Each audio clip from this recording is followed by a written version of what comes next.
Assalamualaikum warahmatullahi wabarakatuh. Perkenalkan, nama saya Doni Wahyu Pradana, kelas C, NIM 2019-53150. Di sini saya akan melanjutkan presentasi pada pertemuan 5 mengenai konsep database relasional. Database relasional adalah pada mode rasional, basis data akan disebar atau dipilah-pilah ke dalam berbagai tabel dua dimensi. Setiap tabel selalu terdiri atas lajur mendatar yang disebut baris data atau row atau record, dan lajur vertikal yang biasa disebut dengan kolom atau field. Keuntungan database relasional ada dua. Pertama, bentuknya sederhana. Yang kedua, mudah melakukan berbagai operasi data. Istilah dalam database relasional: 1. Relasi. Relasi adalah sebuah tabel yang terdiri dari beberapa kolom dan beberapa garis. Relasi menunjukkan adanya hubungan di antara sejumlah entitas yang berasal dari himpunan entitas yang berbeda. Entitas adalah individu yang mewakili sesuatu yang nyata dan dapat dibedakan dengan yang lainnya. Yang kedua, ada atribut. Atribut adalah kolom pada sebuah relasi. Setiap entitas pasti memiliki atribut yang mendeskripsi karakter dari entitas tersebut. Penentuan atau pemilihan atribut yang relevan bagi sebuah entitas merupakan hal penting dalam membentukkan model data. Yang ketiga, tuple atau record. Tuple adalah baris pada sebuah relasi atau kumpulan elemen-elemen yang saling berkaitan menginformasikan tentang suatu entitas secara lengkap. Satu record mewakili satu data atau informasi tentang seseorang, misalnya NPW, nama mahasiswa, alamat, kota, dan lain-lain. Yang keempat, domain adalah kumpulan nilai yang valid untuk satu atau lebih atribut. Yang kelima, ada derajat atau degree, jumlah atribut dalam sebuah relasi. Yang keenam, ada cardinality, adalah jumlah tuple dalam sebuah relasi. Berikut ada gambarannya. Relational key ada beberapa. Yang pertama, super key, satu atribut atau kumpulan atribut yang secara unik mendefinisikan sebuah tuple di dalam relasi. Yang kedua, ada candidate key, suatu atribut atau satu set minimal atribut yang mendefinisikan secara unik suatu kejadian spesifik dari entitas. Atribut di dalam relasi yang biasanya mempunyai nilai unik. Ketiga, ada primary key, merupakan satu atribut atau satu set minimal atribut yang tidak hanya mendefinisikan secara unik secara kejadian spesifik, tapi juga dapat mewakili setiap kejadian dari suatu entitas. Candidate key yang dipilih untuk mendefinisikan tuple secara unik dalam relasi. Setiap kunci candidate key punya peluang menjadi primary key, tetapi sebaliknya dipilih satu saja yang dapat mewakili secara menyeluruh terhadap entitas yang ada.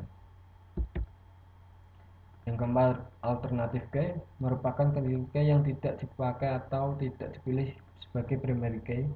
Yang kelima, ada foraging key atau kunci tamu, atribut dengan domain yang sama yang menjadi kunci utama pada sebuah relasi, tetapi pada relasi lain atribut tersebut hanya sebagai atribut biasa. Kunci tamu ditetapkan pada entitas anak dan sama dengan primary key induk direlasikan. Selanjutnya ada relasi integrity rule. Yang pertama, ada null, nilai suatu atribut yang tidak diketahui dan tidak cocok untuk baris atau tuple tersebut. Nilai konstanta null digunakan untuk menyatakan atau mengisi atribut-atribut yang nilainya memang belum siap atau tidak ada. Yang kedua, entity integrity, tidak ada satu komponen primary key yang bernilai null. Yang ketiga, referential integrity, suatu domain dapat dipakai sebagai kunci primer bila merupakan atribut tunggal pada domain yang bersangkutan. Bahasa database relasional menggunakan bahasa query dalam pernyataan yang diajukan untuk mengambil informasi. Bahasa query atau query line lebih ditekankan pada aspek pencarian data dari dalam tabel. Aspek pencarian ini demikian penting karena merupakan inti dari upaya untuk mengelola data. Contoh-contoh database relasional: yang pertama Microsoft SQL Server atau Microsoft, yang kedua Oracle, yang ketiga Microsoft Access. Model data relationship.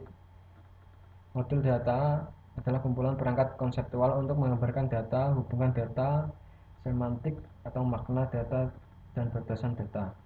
Model keterhubungan entitas atau entity relasi model merupakan model data yang paling populer digunakan dalam perancangan basis data. Entity relasi model atau R model.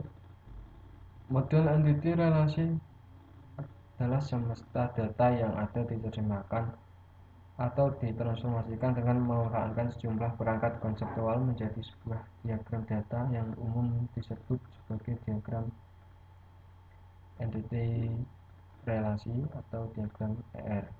Komponen utama pembentukan model entity relasi yaitu entity atau entity relasi atau relation, entity atau entity, dan himpunan entitas atau entitas set.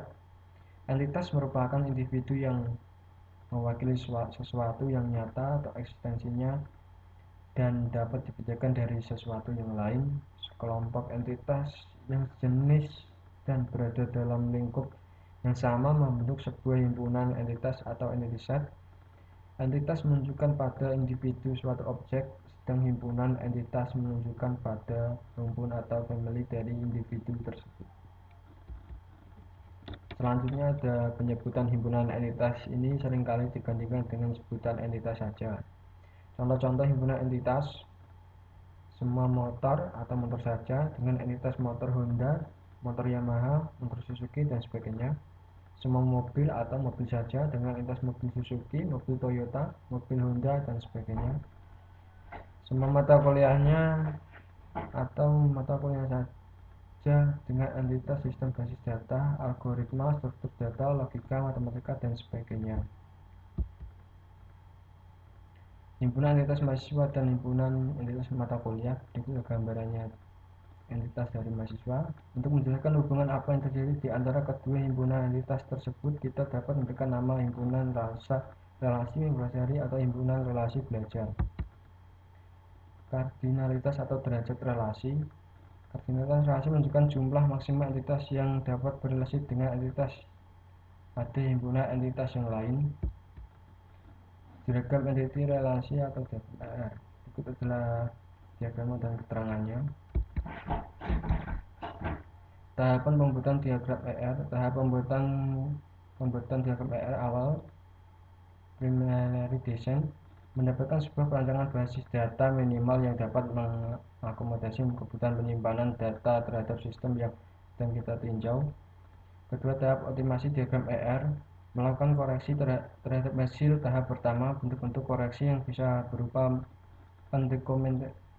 pendekomposisian himpunan entitas, penggabungan himpunan entitas, pengubahan derajat relasi, penambahan relasi baru, hingga perubahan, penambahan, dan pengurangan atribut-atribut untuk masing-masing entitas dan relasi. Langkah-langkah teknis tahap 1: mendefinisikan dan menetapkan seluruh himpunan entitas yang akan terlibat. Kedua, menentukan atribut-atribut key dari masing-masing himpunan entitas. Ketiga, mendefinisikan dan menetapkan seluruh himpunan relasi di antara himpunan entitas yang ada beserta variasi key-nya. Menentukan derajat atau kardinalitas relasi untuk setiap himpunan relasi. Melengkapi himpunan entitas dan himpunan relasi dengan atribut-atribut terdefinisi atau non-key. Derajat minimum relasi. Derajat atau kardinalitas relasi minimum merupakan hubungan korespondensi minimum yang boleh terjadi antara himpunan entitas yang satu terhadap himpunan entitas yang lain. Berikut ada contohnya: seorang anak dapat belajar beberapa jenis sepeda, atau juga boleh belum belajar sepeda ataupun. Setiap sepeda dapat dipelajari oleh banyak anak, tapi bisa saja ada sepeda yang belum pernah dipelajari oleh satupun anak.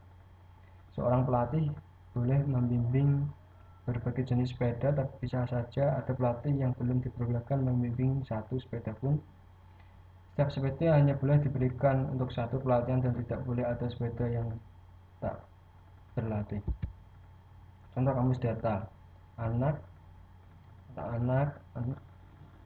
nama, telepon, roda sepeda, nomor sepeda, jenis sepeda, tahap bengkel, ada ID pelatih, nama pelatih, alamat, tempat belajar, nomor sepeda, hasil terakhir bimbingan, dan nomor sepeda, ID pelatih, dan waktu, tempat. Terima kasih, sekian presentasi dari saya. Wassalamualaikum warahmatullahi wabarakatuh.